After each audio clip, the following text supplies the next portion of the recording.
हमारे चैनल को सब्सक्राइब करें और बेल आइकन दबाएं।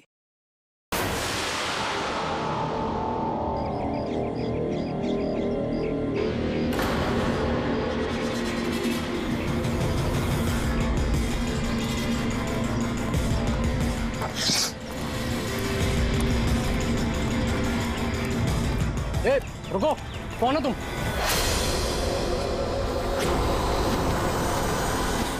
तुम नहीं नहीं, यहाँ तुम नहीं हो सकते। नहीं नहीं। ए, रुक, अरे यहाँ आने की परमिशन नहीं है किसी को। वॉचमैन, पकड़ो इसे। वो देखो भाग रहा है, पकड़ो उसे।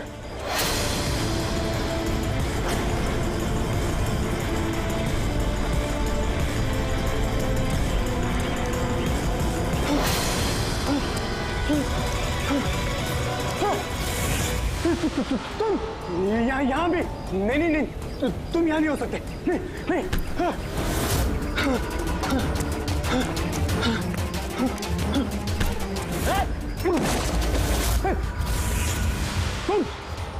तुम मेरे पीछे क्यों पड़े? तुम मुझे मार दोगे। अरे कौन है? रुक।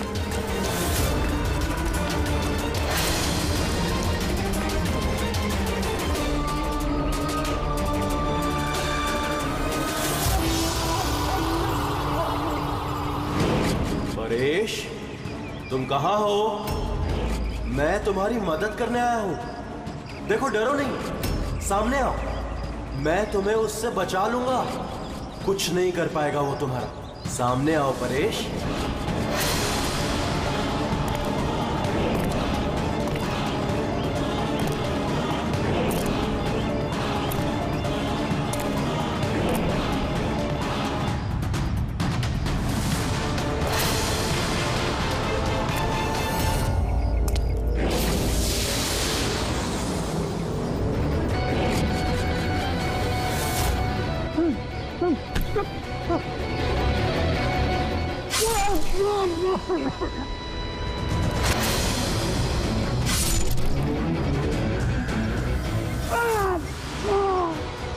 ए, कौन है वहां पे?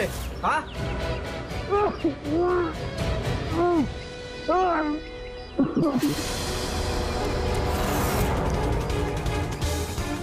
अरे क्या हुआ ये सब? अरे किसने किया? बोलो, बताओ। ठीक तो हो तुम? अरे बताओ किसने किया ये सब? सीनियर इंस्पेक्टर दया।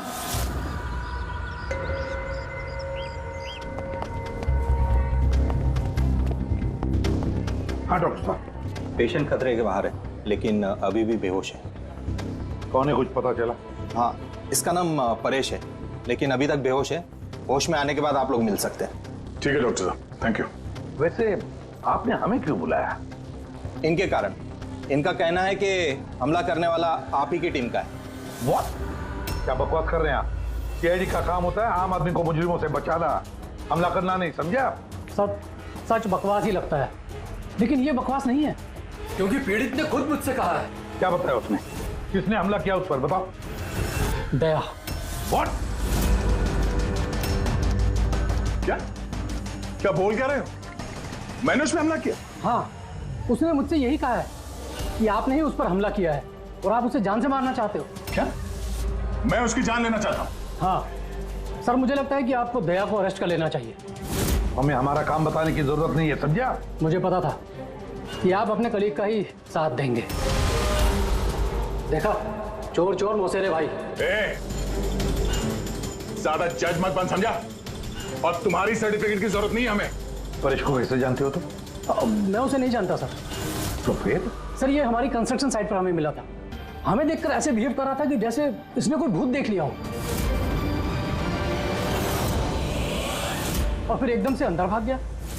और थोड़ी देर बाद इसकी चीख हमें सुनाई दी। जब हम वहां पहुंचे तो वो बुरी तरह जख्मी हालत में पड़ा था, और उसने उसी हालत में हमें बताया कि उस पर हमला दया ने किया है। मैं एक समय पे दो जगह पे नहीं हो सकता। मैं सुबह से ब्यूरो में था। तसल्ली के लिए तुम वो सीसीटीवी फुटेज देख सकते हो, समझे? लेकिन फिर उसने आपका नाम क्यों लिया? एक काम कीजिए, अब जाइए यहाँ से, जाइए। बहुत बोल दिया। Thank you very much doctor साहब। समझ में नहीं आ रहा था, जब तुम ब्यूरो में ही थे तो फिर परेश ने ऐसे क्यों कहा कि दया ने उस पर हमला किया?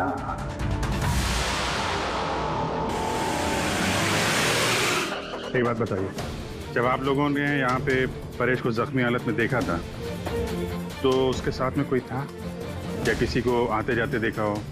नहीं साहब, वो अकेला ही था। लेकिन सर उसने इंस्पेक्टर दया का पता है, उसने दया का नाम बोला। हम यहाँ वो जानने आए जो उसने नहीं बोला, समझे आप? और दया ऐसा नहीं कर सकता। सर आप इतने यकीन से कैसे कह सकते हैं कि दया सर ऐसा कुछ नहीं कर सकते हैं? जो आदमी अपनी जान दांव पे लगा के दूसरों की जान बचाता हो वो किसी का खून नहीं कर सकता। खुद से ज्यादा मुझे दया पे भरोसा है, समझे?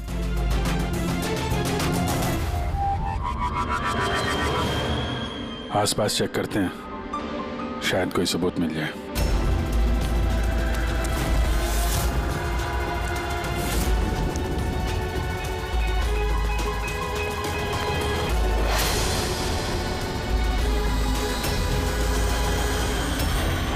सर,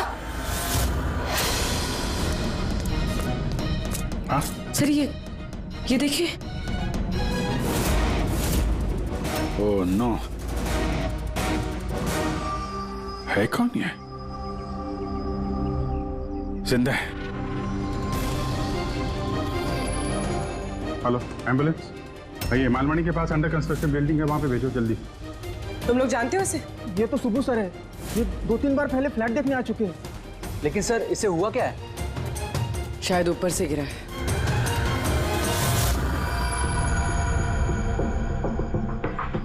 ऊपर से गिरा है या फिर गिराया गया है? पेशेंट की कंडीशन स्टेबल है, ये बहुत जल्द होश में आ जाएगी। गुड।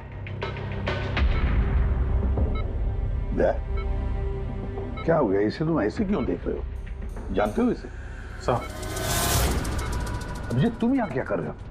जिस अंडर कंस्ट्रक्शन बिल्डिंग में इस परेश पे हमला हुआ है वहां पे हमें एक और आदमी जख्मी हालत में मिला। और एक आदमी? कौन है वो? तो वॉचमैन बता रहा था उसका नाम सुबू है, वहां पे 2-3 बार आया था मकान देखने के लिए। उसके हाथ में से हमें ये कपड़े का टुकड़ा मिला है। अच्छा, छोड़ दो मुझे मत मारो, छोड़ दो मुझे, मत मारो मुझे, छोड़ दो मुझे। परेश? परेश, मैं इसे भी प्रद्युमन सीआईडी से, घबराओ मत, तुम्हें कोई कुछ नहीं करेगा, हम तुम्हारे साथ हैं। दया, दया छोड़ दो मुझे, दया छोड़ दो मुझे, मुझे मत मारो दया। परेश, दया तुम्हारे सामने खड़ा है, मैं इसे भी प्रद्युमन हूँ। दया, दया छोड़ दो मुझे, छोड़ दो मुझे। परेश? दया, दया तुम जाओ, दया तुम क्या चाहते हो मुझसे? दया छोड़ दो मुझे। परेश क्या बात कर रहे हो? दया, दया छोड़ दो मुझे, मुझे मत मारो दया। परेश मैं दया नहीं, मैं अभिजीत हूँ। दया, दया जाओ यहाँ से, जाओ, जाओ। अरे दया इधर है।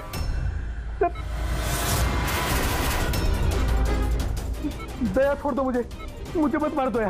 परेश इधर देखो, हम पहले मिल चुके हैं, तुम जानते हो मुझे। दया छोड़ दो मुझे, मुझे मत मारो। सब दया हो, तुम सब दया हो, मुझे मत मारो। डॉक्टर, दया छोड़ दो मुझे, डॉक्टर, दया छोड़ दो मुझे, डॉक्टर साहब, दया, देखिए ना क्या हो गया इसको? दया छोड़ दो मुझे, मुझे एक मिनट, सब दया छोड़ नहीं होगा तुम्हें। एक मिनट, सब दया हो तुम, छोड़ दो,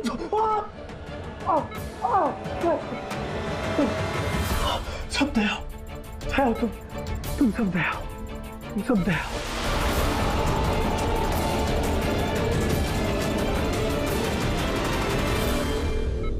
ये चक्कर है क्या? और हर किसी के चेहरे में उसे मेरा चेहरा नजर आता है। हाँ वही तो, इसलिए जब उसने उस आर्किटेक्ट को, उसके असिस्टेंट को, उस वॉचमैन को देखा तो ऐसे बर्ताव करने लगा जैसे उसने भूत देखा है। और उसके दिमाग का भूत दया तुम हो, तुम।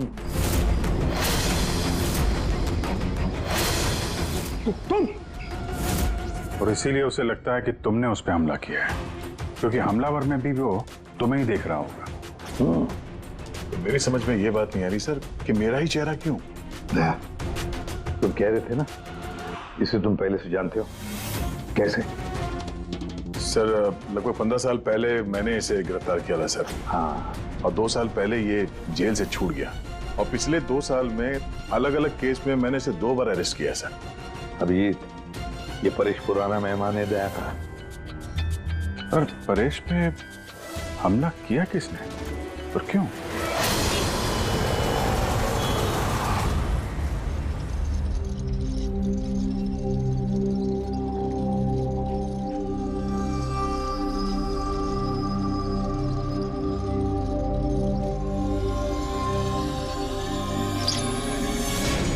अरे मैडम जरा ध्यान से।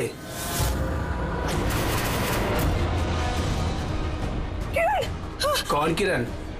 मैं कोई किरण नहीं हूँ। अरे क्या कर रही है मैडम, क्या कर रही हैं आप? आपको कुछ गलतफहमी हो रही है मैम। अरे मैडम, आप ठीक तो हो ना? किरण? कौन किरण?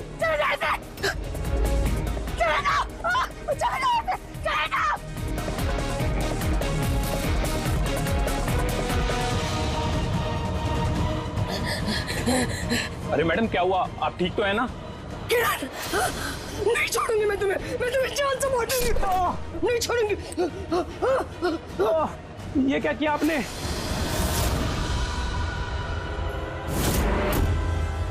क्यों सुबह, कैसी तबीयत है तुम्हारी? सर पैर की हड्डी टूट गई है और बाकी इधर उधर थोड़ी सी चोटें लगी हैं। मुझे एक बात बताओ, क्या हुआ था उस दिन? हाँ?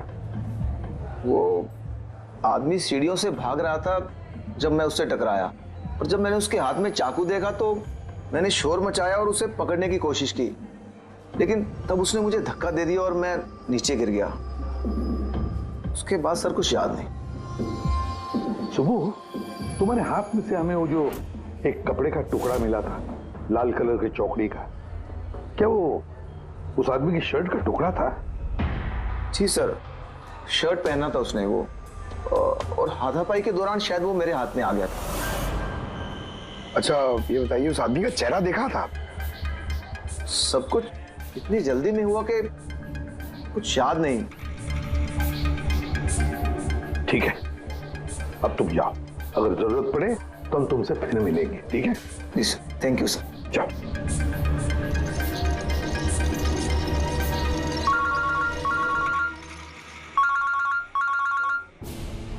आदया,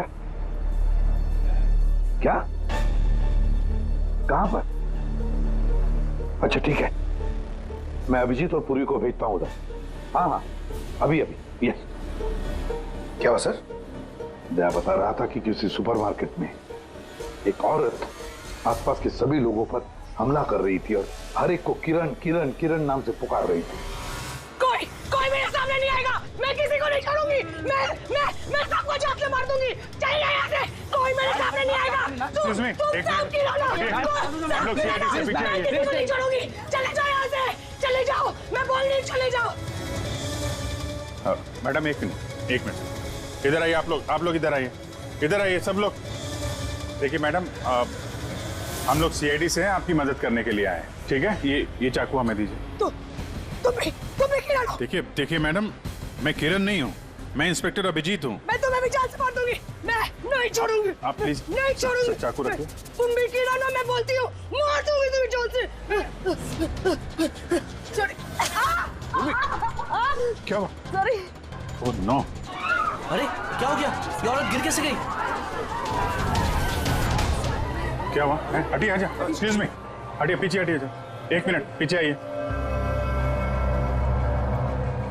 हुआ क्या है इसको? मैडम सुनिए। क्या हुआ इसे? मैडम, सर ये तो मर चुकी है। क्या? इसके शरीर में टेट्राकोटॉक्सिन या ब्यूरारे नाम का जहर इंजेक्ट किया गया था, जिसकी एक बूंद भी जानलेवा हो सकती है। मगर ये जहर तो हमारे देश में आसानी से नहीं मिलता ना? सिर्फ उसे ही मिलता है जो बड़ा रिसर्च कर रहा हो। तो भगदड़ में किसी ने वो पॉइजन इसे इंजेक्ट कर दिया। मगर एक काम करो, इस हादसे के वक्त का जो सीसीटीवी फुटेज है ना, वो अच्छी तरह से चेक करो। खूनी की तस्वीर उसी में मिलेगी सर।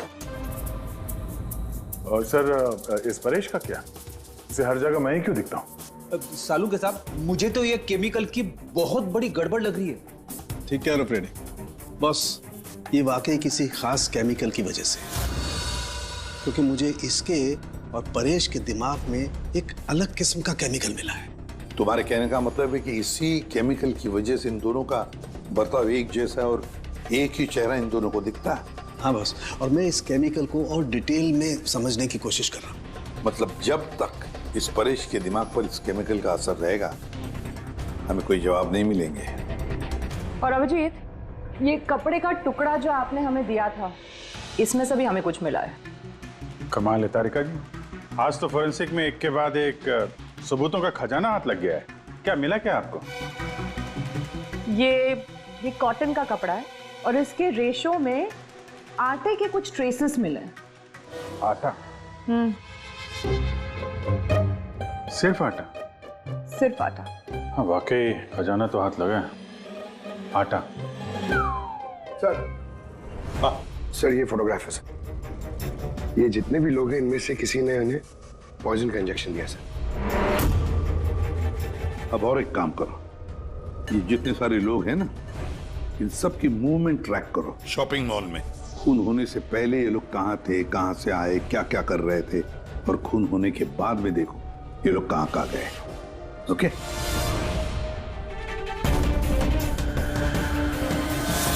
सर मैंने इस औरत का बैकग्राउंड चेक किया। इसका नाम शिप्रा है। ये एक हाउसवाइफ थी। सर परेश तो फिर भी एक मुजरिम है, उसके कई दुश्मन हो सकते हैं, लेकिन इसकी किससे क्या दुश्मनी हो सकती है? वजह तो कुछ भी हो सकती है पूर्वी, लेकिन एक बात कॉमन है शिप्रा और परेश के बीच में, उन दोनों के ब्रेन में वही केमिकल मिला है। तो उन दोनों का दुश्मन भी एक ही हो सकता है। इस किरण के बारे में क्या पता चला? सर किरण शिप्रा का पति था और 2 साल पहले ही उसकी मौत हो चुकी थी। सर किरण शिप्रा को काफी मारता पीटता भी था। कोई न कोई बात तो है इस परेश और शिप्रा के बीच में, कोई कॉमन बात, जिसकी वजह से ये दोनों भी उस खूनी के निशाने पर आ गए। क्या हो सकती है वो कॉमन बात? क्या हो सकती है?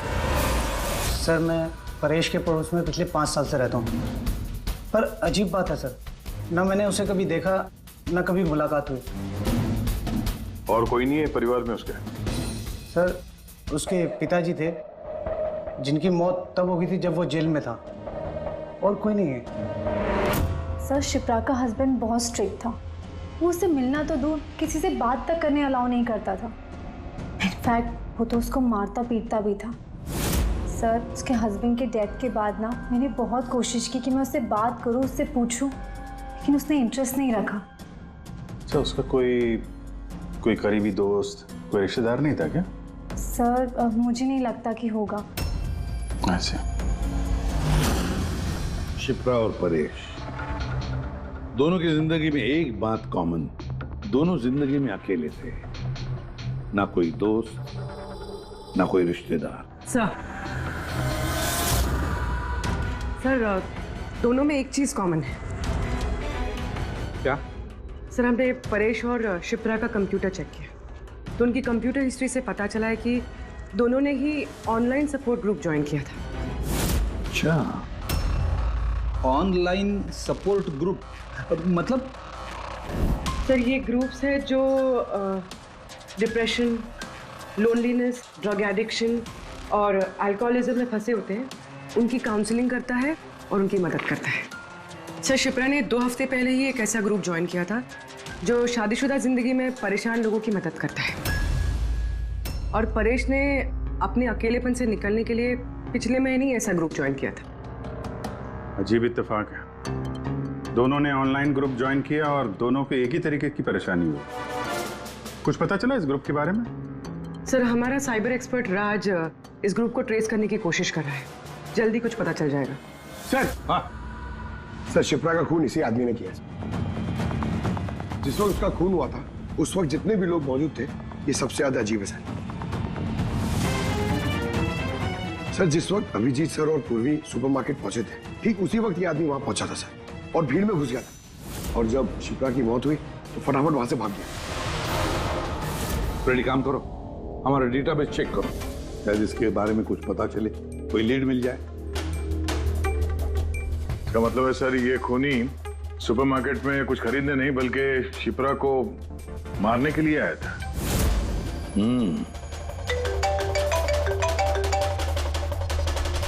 हाँ राज, okay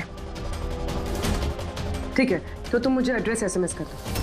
thank you sir. Cyber expert Raj का फोन था, उसका कहना है कि ये दोनों ग्रुप्स एक ही आईपी एड्रेस से बनाए गए हैं। एक ही कंप्यूटर से? हाँ सर। आईपी का एड्रेस मिला है? हाँ सर, अंधेरी में एक प्रिंटिंग शॉप है, ये दोनों ग्रुप्स वहीं से बनाए गए हैं। बस, तो फिर अभिजीत तुम और पूर्वी जाओ वहां पर और देखो कौन है इस सबके पीछे और उसका क्या कनेक्शन है। क्या सोच रहे होते हैं? सर नहीं, पंकज ने भी बताया कि वो खूनी शिप्रा को मारने के इरादे से ही आया था। तो फिर सर उसे पता कैसे चला कि शिप्रा वहां सुपरमार्केट में है और वो लोगों पे हमला कर रही है? वो शिप्रा को फॉलो कर रहा होगा सर। अगर फॉलो कर रहा था तो अभिजीत और पूर्वी के वहां सुपरमार्केट में पहुंचने से पहले वो मार के निकल जाता, बाद में नहीं मारता उसे। अभिजीत को सुपरमार्केट पहुंचने में 20 मिनट लगे और खूनी को भी वहां पहुंचने में 20 मिनट लगे, तो इसका मतलब है दोनों को भी खबर एक ही वक्त पहुंची थी। सर कहीं ऐसा तो नहीं कि इंफॉर्मेशन खूनी को हमसे ही गई हो? हमारे यहां से इंफॉर्मेशन?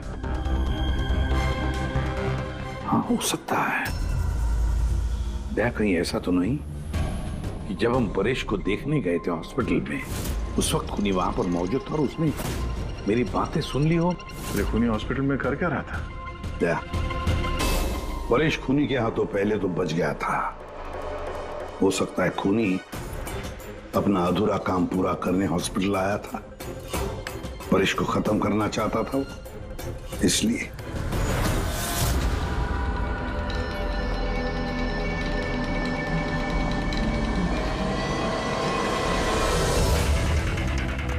डॉक्टर साहब, क्या आपने इस आदमी को देखा?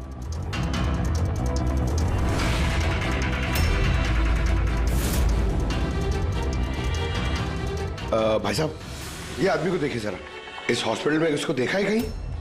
हाँ हाँ, इसको तो मैंने देखा है। कहाँ देखा है? वहाँ वेटिंग रूम में।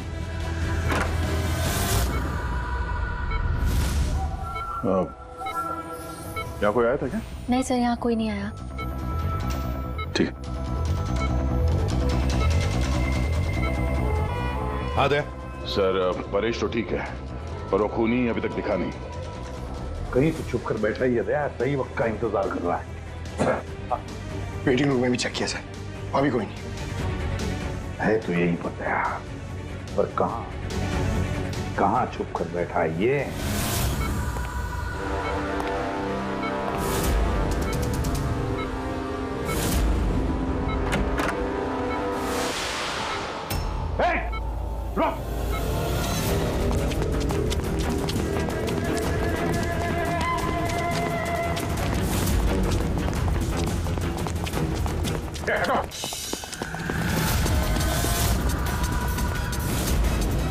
कहाँ भागोगे? रुक!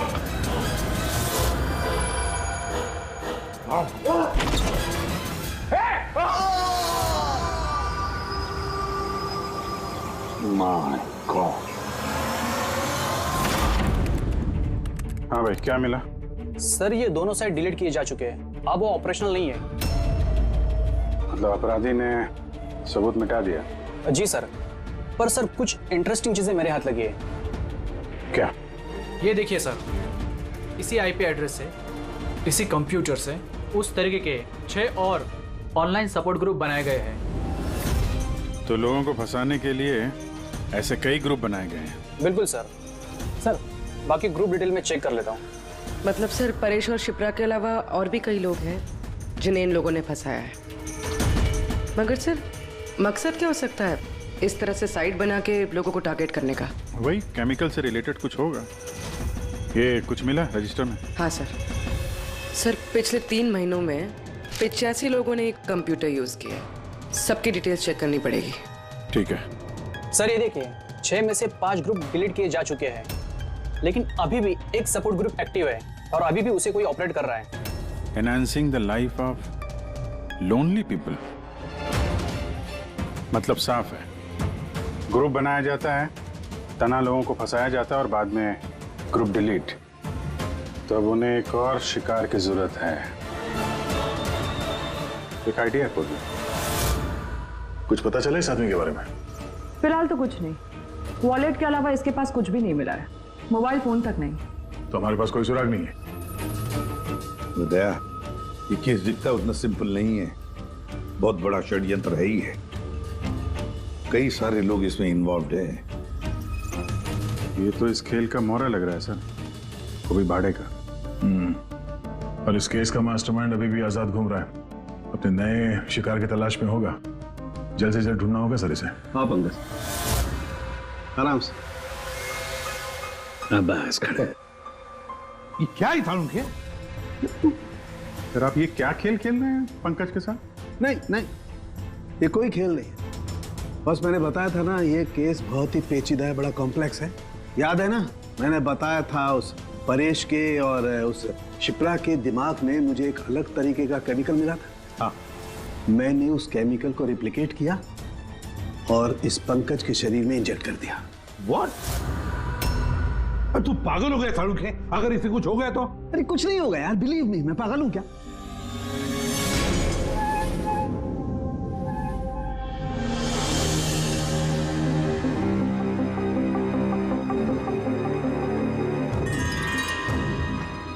पंकज, अब आंखें खोलो, देखो तुम्हारे सामने कौन खड़ा है।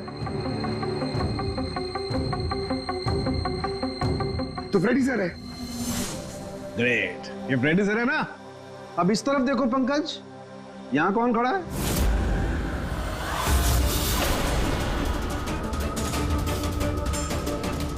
ये कैसे हो सकता है? ये इधर फ्रेडी सर, यहां फ्रेडी सर। मतलब शाहरुख है, ये परेश और शिप्रा के साथ यही हो रहा? बंद कर। बस बस, पट्टी लगा लो, पट्टी लगा लो बस। ये देखा बस, इसे फ्रेगोली सिंड्रोम कहते हैं। इस सिंड्रोम में इंसान को एक ही चेहरा हर चेहरे में दिखाई देता है। उस इंसान का चेहरा जिसे या तो वो सबसे ज्यादा नफरत करता है या जिससे सबसे ज्यादा डरता है। पंकज, मुझसे इतनी नफरत करता है तू? अरे सर, आपसे नफरत थोड़ी करता हूँ सर, आपसे तो मैं डरता हूँ। पंकज को मैंने इस केमिकल का बहुत थोड़ा सा डोज दिया, इसीलिए इस पर वैसा असर नहीं हुआ जैसा शिप्रा पर और परेश पर हुआ था। परेश और शिप्रा को तो इतना हेवी डोज दिया गया था कि उनके दिमाग पर गहरा असर हुआ और साइकोसिस लेवल पर पहुंच गए। इसलिए दोनों ऐसा रिएक्ट कर रहे थे जैसे सामने भूत दिख गया हो। तो इसका मतलब जैसे जैसे परेश के दिमाग से ये केमिकल का असर कम होगा, नॉर्मल हो जाएगा और हमें अपराधी तक पहुंचने का जरिया मिल जाएगा। हो सकता है, लेकिन दावा नहीं कर सकते। और हाँ, हम ये भी नहीं कह सकते कि इस केमिकल का असर कितने दिनों में खत्म होगा।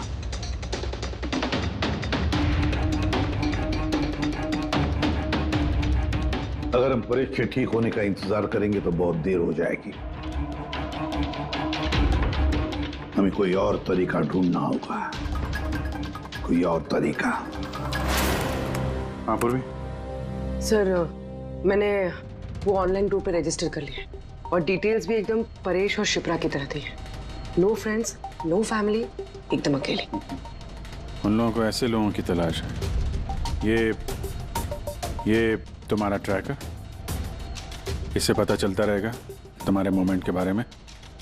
और ये तुम्हारा कैमरा। हमारे पास सिर्फ ये वॉलेट है सर, उस आदमी की पहचान और असलियत जानने के लिए, और ये कुछ चीजें मिली है साथ में। पेट्रोल पंप का बिल, ये होटल का मैच बॉक्स, खरीदा हुआ मैच बॉक्स, ये नंबर किसका? ये सेलफोन लगता है किसका? सर, हम इस पेट्रोल पंप पे गए थे, वहां से पता चला सर ये आदमी महीने में 2-3 बार वहां पे आता है। और सीसीटीवी फुटेज में हमने देखा कि वो अपने बाइक पे हर बार अलग अलग नंबर प्लेट लगा के आता है। हाँ, और पेमेंट कैश में करता है। और सर ये मैच बॉक्स जिस होटल का है वहाँ पे भी हमने पूछताछ की।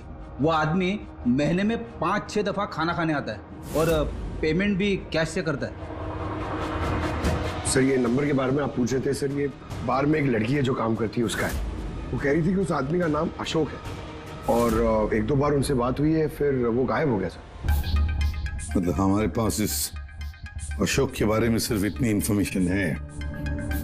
एक काम करते हैं, ये सारी जो लोकेशंस है ना, पेट्रोल पंप, बार और ये होटल, देखते हैं कहाँ पर है। जरा मैप दिखाओ।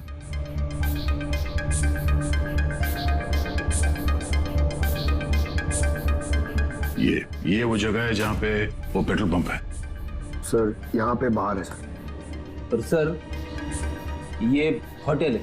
बार, ये होटल, पेट्रोल पंप। दया सर, ऐसे नहीं लगता तुम्हें? देखो ना, ये सारे के सारे लोकेशंस 1 किलोमीटर के दायरे में है यहाँ से। हो सकता है सर उसका घर या ऑफिस इस जगह के आसपास ही कहीं। Are you ready? I'm ready. चल सर मैं रेडी। अरे वाह, बहुत अच्छा गेटअप है। इसके घर का क्या किया? सर पूर्वी के लिए भाड़े पे 1 हफ्ते के लिए घर लिया। I mean, अल्पा के लिए। अल्पा, ठीक है, गुड। लेकिन पूर्वी चौकन्ना रहना, उनका पहला कदम क्या होगा हमें पता नहीं है। Yes. Good luck. Thank you sir. अब एक काम करते हैं, इस 1 किलोमीटर के दायरे में इस अशोक का फोटोग्राफ दिखाते हैं, सबको दिखाते हैं। शायद कोई निकले जो इसको जानता हो।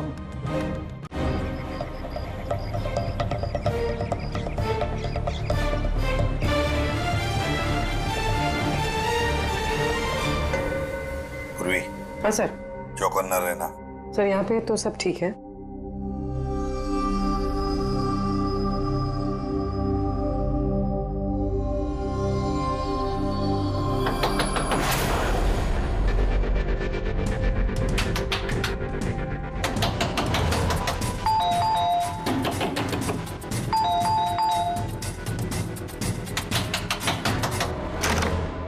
जी कहिए। वो मेरे पीछे ना कुछ गुंडे पड़े, मैं अंदर आ सकती हूँ प्लीज?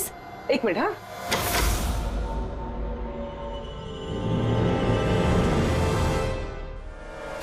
हाँ जल्दी आओ।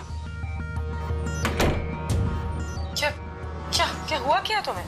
अरे ये तो आदित्य है, शिप्रा की पड़ोसन। वो एक्चुअली मेरे पीछे कुछ गुंडे पड़ गए थे, मुझे समझ नहीं आ रहा था, इसलिए मैं आपके घर आ गई। कोई बात नहीं। Thank you miss. अल्पा। और तुम? अदिति। बैठो। आप प्लीज मुझे 1 गिलास पानी देंगे प्लीज? अभी लाती हूँ।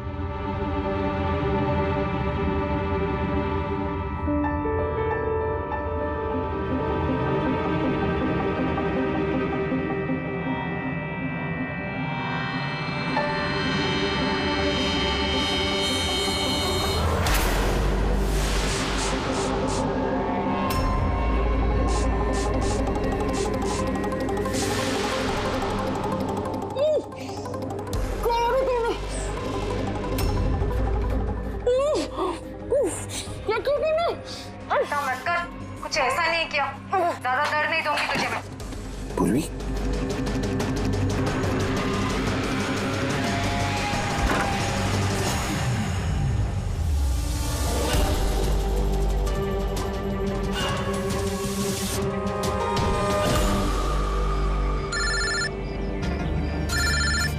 हाँ सर। क्या शिप्रा की पड़ोसन अदिति? सर मैं फौरन वहां पहुंचता हूं। नहीं सर, अब अशोक का भी पता नहीं चला। ये सर। सब कुछ प्लान के मुताबिक तो चल रहा है। अब देखते ही आदिति पूर्वी को कहां लेकर जा रही है। अरे ये क्या, ट्रैकर एक ही जगह पे मूवी नहीं हो रहा? कहीं ऐसा तो नहीं उन लोगों को ट्रैकर के बारे में पता चला हो, निकाल कर फेंक दिया हो? माय गॉड, अब तक पहुंचेंगे कैसे इन सब तक?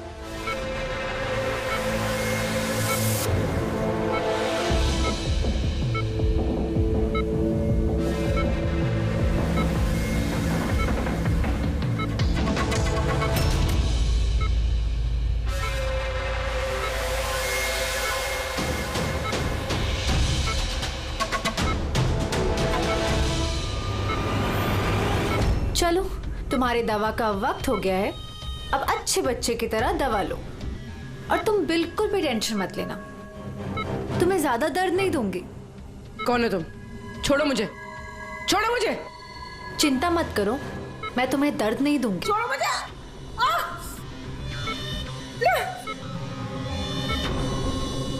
मैंने तुम्हें मना किया था ना कि कुछ दिनों के लिए हम किसी नए लोगों को नहीं लाएंगे, क्योंकि सीआईडी वाले हमें पागलों की तरह ढूंढ रहे हैं।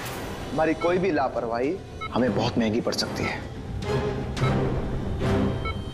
सर, अदिति का घर बंद था, दरवाजा तोड़ के हम लोग अंदर भी घुसे पर कुछ हाथ नहीं लगा सर। इस अशोक का भी कुछ पता नहीं चल रहा है। सर, ऐसा लग रहा है हमारे लिए सारे रास्ते बंद हो गए। नहीं फ्रेडी, हमारे लिए कोई रास्ता बंद नहीं होता, हम सीआईडी वाले रास्ता बनाते हैं। सर, वो लोग कहीं पूर्वी को केमिकल इंजेक्शन ना दे दे। नहीं, कुछ नहीं करेंगे वो लोग, पूरी को कुछ नहीं होगा। कोई तो बात हम मिस कर रहे हैं, कोई तो बात है जो हमसे छूट रही है, पर क्या क्या हो सकती है वो बात? सर, वो कपड़े का टुकड़ा जो हमें सुबह के हाथ में मिला था, उसके रेशे में आटा मिला था हमें। हाँ सर, आटा। जब मैं अशोक के बारे में रोड पे लोगों से पूछ रहा था, हाँ, तो वहां पे मैंने एक आटा की चक्की देखी थी और उसके पीछे एक पुरानी बिल्डिंग भी है। तो फिर जरूर वो आदमी जिसने परेश पर हमला किया उस आटे की चक्की के आसपास ही रहता होगा, इसीलिए तो उसकी शर्ट पर आटा आ गया। सर, ये भी तो हो सकता है कि परेश पे हमला करने वाला अशोक ही हो। सर, वो कपड़े का टुकड़ा भी अशोक का ही हो सकता है। ये भी हो सकता है कि परेश पे हमला करने वाला और ये अशोक दोनों एक गैंग के लिए काम करते हो और वो गैंग आटे के चक्की के आसपास होगा। सबके सब आटे के चक्की के आसपास ही हो गया अभिजीत, और पूर्वी को भी उस चक्की के आसपास ही रखा होगा।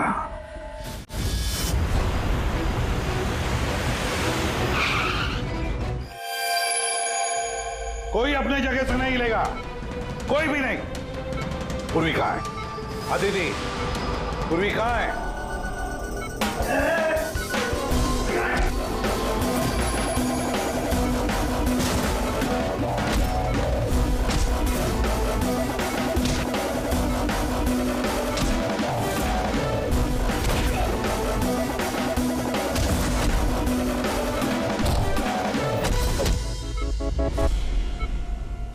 सब नर्सेज और डॉक्टर इस तरफ आ जाओ। चले, चलो तुम भी जल्दी। डॉक्टर अदिति, पूर्वी कहाँ है? पूर्वी कहाँ है?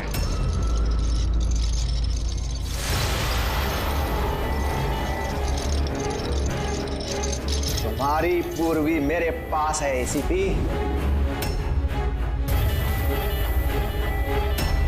सुब्बू, तुम? हाँ, मैं। जिसे तुम लोग यहां वहां खोज रहे थे ना, वो तुम लोगों के साथ ही था। मुझे देखकर अफसोस तो हो ही रहा होगा ना। मुझे पता था सीआईडी कोई भी काम अधूरा नहीं छोड़ेगी, इसलिए मैं अपना हर कदम फूंक फूंक कर रख रहा था। लेकिन इस अदिति की बेवकूफी की वजह से सब गड़बड़ हो गया और मुझे फंसाने के लिए तुमने अपने इस ऑफिसर को मेरे पास भेज दिया। लेकिन अब ये मेरे जाल में फंस चुकी है और मुझे यही यहां से बाहर निकालेगी। तुम्हें क्या लगता है पूर्वी की आड़ लेकर तुम हमसे बच जाओगे? नहीं, लगता नहीं है, ऐसा ही होगा। अगर तुम अपने इस बहादुर ऑफिसर को जिंदा देखना चाहते हो तो मुझे यहां से जाने दो, नहीं तो मैं ये केमिकल इसके अंदर इंजेक्ट कर दूंगा और उसके बाद क्या होगा तुम लोग सब जानते हो। पर ये सब तुम क्यों कर रहे हो? हाँ? अपने बेटे रवि के लिए। अपने बेटे के लिए? हाँ, मेरे बेटे को पार्किंसन नाम की बीमारी है। मैं अपने केमिकल से उस बीमारी का इलाज ढूंढ रहा हूं और मैं जिस फार्मा में काम करता हूं वो मुझे इंसानों पर उसे ट्राई करने नहीं देती। इसीलिए तुमने अपने तरीके से लोगों को फंसा के उन पे ये एक्सपेरिमेंट करना शुरू कर दिया। अगर मैं ऐसे नहीं करूंगा तो मैं सही इलाज तक नहीं पहुंच पाऊंगा। कैसे पता चलेगा मुझे कि इन केमिकल्स का इंसानों पर रिएक्शन क्या होता है? और इसीलिए तुम सपोर्ट ग्रुप में ऐसे लोगों को टारगेट करते थे जो अकेले रहते थे, ताकि अगर वो गायब भी हो जाए तो किसी को भनक ना लगे और तुम उन पर अपने एक्सपेरिमेंट्स आराम से करते रहो। हाँ? अकेलेपन से जूझ रहे परेश को मैंने अपने सपोर्ट ग्रुप के जरिए फंसाया और उस पर एक्सपेरिमेंट शुरू किया। इन सबकी गलती की वजह से वो यहाँ से भाग निकला और तुम लोगों के हाथ लग गया। नहीं तो मेरा प्लान कभी फेल नहीं होता। तभी तुम उसकी जान के पीछे पड़े हुए थे। मैं तो उसे इस अंडर कंस्ट्रक्शन बिल्डिंग में ही मार डालता, लेकिन वो आर्किटेक्ट बीच में आ गया। वहां तुम भी तो जख्मी हालत में मिले थे, ये क्या चक्कर है? परेश को जैसे ही मैंने चाकू मारा मुझे लोगों की आवाज आई और मैं वहां से भागना चाहा और हड़बड़ी में तुम्हारा पैर फिसल गया और तुम सीधे नीचे गिर गए। मैं तो वहां से भी भाग जाता, लेकिन मेरे टूटे हुए पैर की वजह से मैं भाग नहीं पाया। और इसीलिए तुमने विक्टिम होने का ढोंग किया ताकि तुम सेफ भी रहो और किसी को तुम पे शक भी ना हो। और तभी तुम लोगों की नजर मुझ पर पड़ी। और शिप्रा का क्या? उसे तो तुमने किडनैप नहीं किया था, वो तो सुपरमार्केट में घूम रही थी। सपोर्ट ग्रुप में से अदिति ने शिप्रा को चुना और हमने डिसाइड किया कि हम उसे किडनैप नहीं करेंगे और चुपचाप ये ड्रग देते रहेंगे। खिलाड़ी तो तुम शातिर हो पर थोड़े कच्चे हो, नहीं तो हमारे लिए सबूत नहीं छोड़ते तुम। याद है ना तुम्हारा वो शर्ट, उसका एक टुकड़ा, कपड़े का टुकड़ा, उस पर जो आटा लगा था ना, बस उसी के जरिए हम तुम तक पहुंच गए।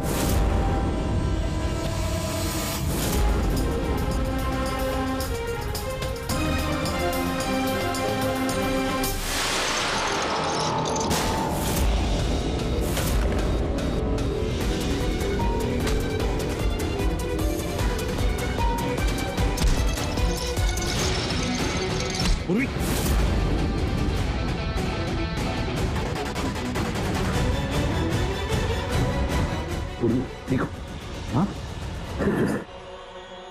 क्या किया तुमने सुब्बू? कभी सोचा है? हाँ? अपने बेटे को बचाने के लिए तुमने न जाने कितने लोगों की जान दांव पर लगा दी, पर यह नहीं सोचा ना कि सही क्या है गलत क्या है। तुम्हारे बेटे को तो हम अच्छी से अच्छी ट्रीटमेंट दिलवाएंगे, मगर तुम्हें जेल की सलाखों के पीछे बिठा देंगे। शायद फांसी का ऑर्डर भी आ जाएगा तब तक। For more updates, subscribe to our channel, click the show links and enjoy watching the videos.